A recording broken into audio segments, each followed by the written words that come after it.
আসসালামু আলাইকুম রহমতুল্লাহ। সম্মানিত দিনী ভাই ও বাবারা, প্রত্যেকের জানার উদ্দেশ্যে আপনাদের কাছে এই ভিডিওটা আপলোড করা। আমিও চিন্তা করলাম এই জন্য যেহেতু আমাদের দেশে অনেক ফতুয়া, অনেক আপত্তি, আসলে যত আপত্তি যত ফতুয়া আমাদের দেশে, যেমন কি আমরা শুনতে পাই যে দুরুদ ইব্রাহিম ছাড়া কোনো দুরুদ শরীফ নাই, কালিমা শরীফ একসাথে লেখা যাবে না। আপনাদেরকে দুইটা জিনিস আমি একটু দেখাচ্ছি, আপনারা একটু খেয়াল করেন। আমি মাতাফে বসে ভিডিওটা করেছি। এই যে আপনার ঘড়ি টাওয়ার, সবচেয়ে বড় যেই টাওয়ার, ক্লক টাওয়ার, ঘড়ি টাওয়ার, এটা অনেক দূর থেকে দেখা যায়।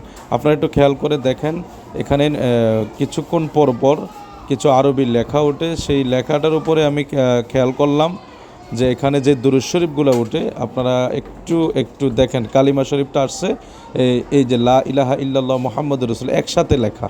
এখন আমাদের দেশে যত আপত্তি যে কালিমা শরীফ একসাথে লেখা যাবে না, শিরক এইসি, অথচ মক্কা শরীফের সবচেয়ে বড় ঘড়ি টাওয়ার, ক্লক টাওয়ারের যে ডিজিটালভাবে যে লেখাগুলি ওঠে, এবার আসছে দেখেন দুরূদ শরীফ সাল্লাল্লাহু আলাইহি ওয়া আলিহি ওয়া সাহবিহি সাল্লাম। অথচ আমাদের দেশে বলে দুরুদ ইব্রাহিম ছাড়া যত দুরুদ আছে সব বানানো, এগুলি গুনাহ হবে, জাহান্নামে যাবে।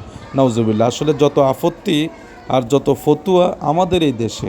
দেখুন এই ঘড়ি টাওয়ারের ভিতরে কত সুন্দর দুরূদ শরীফ হচ্ছে, যে দুরুদ সাল্লাল্লাহু আলাইহি ওয়া আলিহি ওয়া সাহবিহি সাল্লাম, অথচ এটা তো দুরুদ ইব্রাহিম না। তাহলে দুরুদ ইব্রাহিম নিয়ে যারা পড়ে আছে, অন্য অন্য দুরুদ নিয়ে আপত্তি করে, আদৌ কি তাদের বিবেক বুদ্ধি জ্ঞান কতটুকু আছে এটা আল্লাহ পাক ভালো জানে। এই ভিডিওটা একবারে মাতাফে হারাম বাইতুল্লাহ কাবা শরীফের অল্প কিছু সামনে থেকে করা হয়েছে।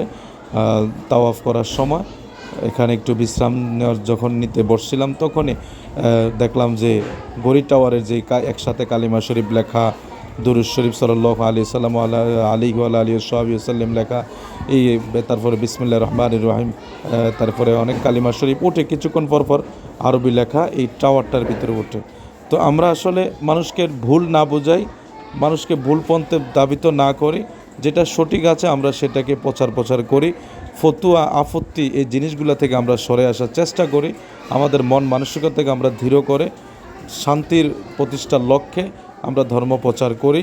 আল্লাহ পাক আমাদেরকে কবুল করুক এবং এই বরকতময় জায়গায় আপনারাও গিয়ে আপনারা সেগুলি নিজের চোখে দেখেন। শুধু এখানে না, হেরেম শরীফের বহু জায়গায় কালিমা শরীফ একসাথে লেখা আছে। আসসালামু আলাইকুম রহমতুল্লাহ।